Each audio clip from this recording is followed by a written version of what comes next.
Hi, my name is Linsdau. I'm a polar explorer and professional traveler. Today I'm going to review the Black Diamond Half Dome Multi-Use Climbing Helmet. Is this possibly one of the best multi-use inexpensive starter helmets for your climbing adventures? Let's find out.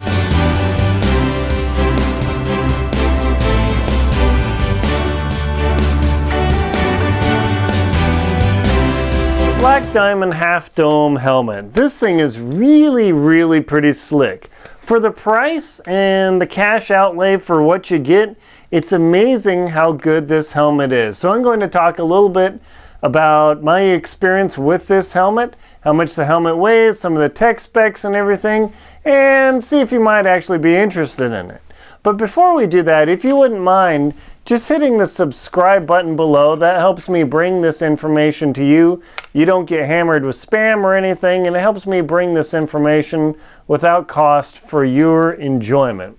Perfect. Thank you very much. So the Black Diamond Half Dome Helmet. As you can see, I still left the tape on there, and I'm going to officially tear that off. Hopefully it doesn't rip off the label. Boo yeah! So there we go. So the Black Diamond climbing helmet.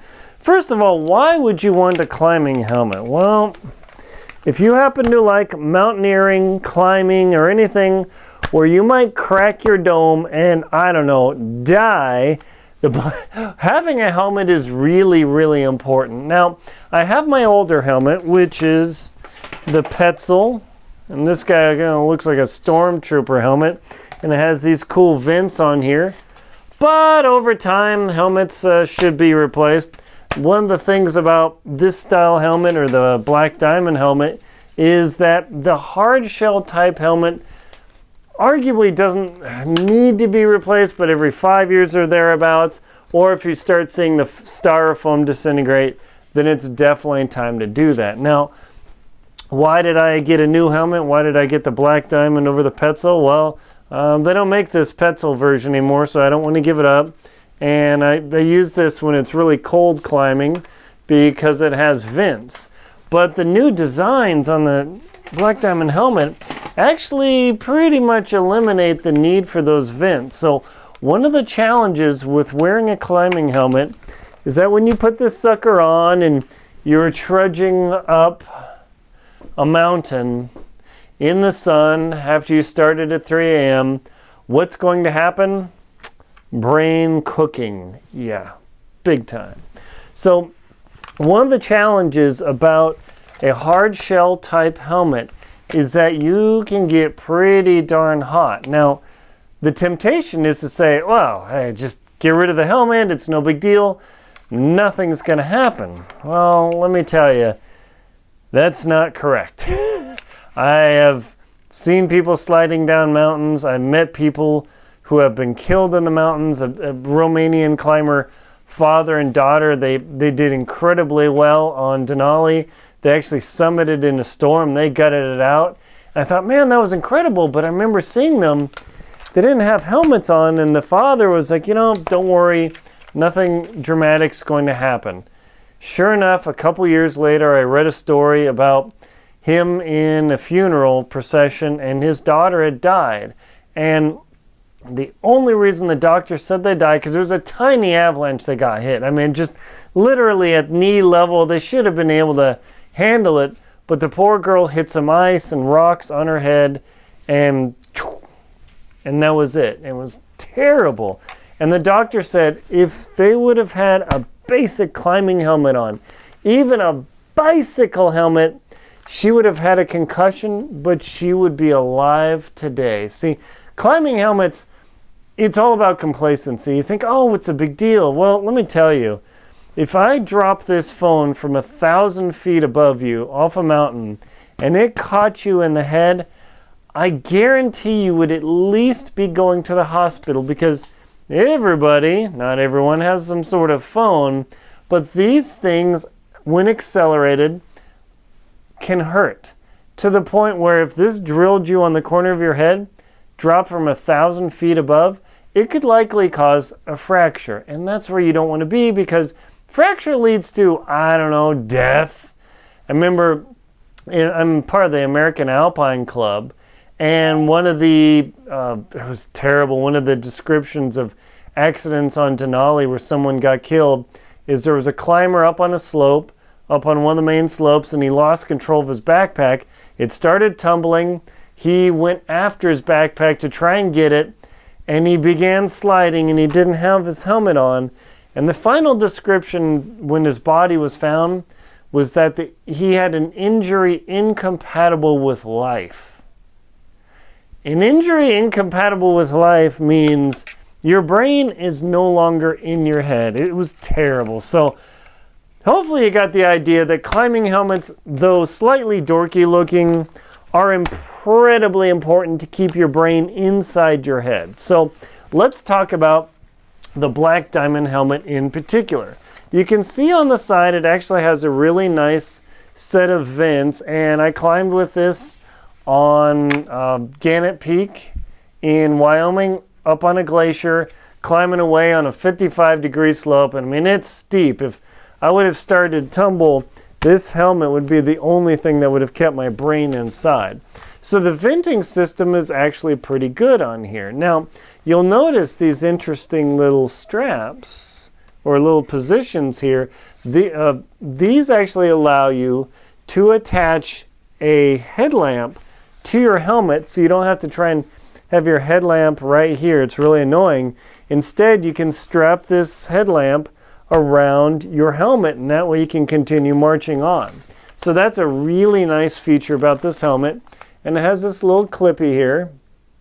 That way you can keep the strap of your headlamp from falling off, and the front has a clip as well. Now, these helmets are also good for not only mountaineering, but spelunking.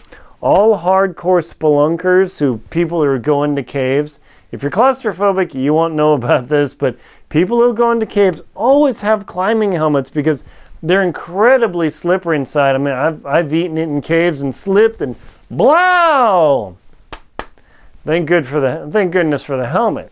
So that's a nice feature. The neck strap is actually quite generous. I have a fairly big head, but there is still plenty of space for the neck strap. So if you have a really big head, there's still, I don't know, probably 3 inches of neck strap space. So you can clip that down, and you can see here, the clip pulls off pretty easy. No problem there. In fact, this is better than my Petzl helmet. That clip is very easy to unclip. Now, when you want to make an adjustment to the helmet here, this little strap allows you, it requires a little bit of shuffling. You can change where the balance point is in the chin strap. On the other side where the clip is, it's got the same thing. So if you find that the helmet isn't exactly aligning where the strap is over your ear, maybe it's on your ear, this little deal actually allows you to shift the helmet around. So that's good. Also on the back of the helmet, there is a tension adjuster, and that's a very nice feature. Now, granted, you think, oh, okay, I adjust this once and it fits my head. Let's see, ooh, that's a little tight. We'll loosen that up. Ah, good. So why would you want a tension adjuster? Well, oftentimes when you're climbing, you might be doing mountaineering, say in the Tetons or in this, Sangre de Cristo Mountains in Colorado, or up on Bora Peak in Idaho, or wherever you might be. And you think, oh, it's great and it's summer, no problem. But what happens when you have to put a hat under your helmet, and that helmet is already kind of snug, I'm going to tighten it, now it's not going to come off. All of a sudden, that flexibility of being able to adjust the helmet is a really important feature. And that's one of the reasons why I purchased this type of helmet, is this little adjuster here actually allows you to increase and decrease the amount of, not tension, but how small or large the head space is in the helmet. Now you'll notice too, in the helmet here, there's styrofoam, which actually is the prevention of you cracking your head, but they also have these very nice nylon foam pads that prevents you from just having that styro straight on your dome, because that is really quite annoying. So how much does this helmet actually weigh, and does it compare very well with my older Petzl helmet? So I'm going to weigh the helmet here, and it clocks in at 12.9 ounces. Not too bad. Compare that to my older Petzl helmet. Let me get that helmet out. I'll reset there. My older Petzl helmet weighs just about the same, so 12 ounces. So this helmet really does actually quite well in the weight department. There are the ultralight helmets where they're pure styrofoam and they really look like a bike helmet.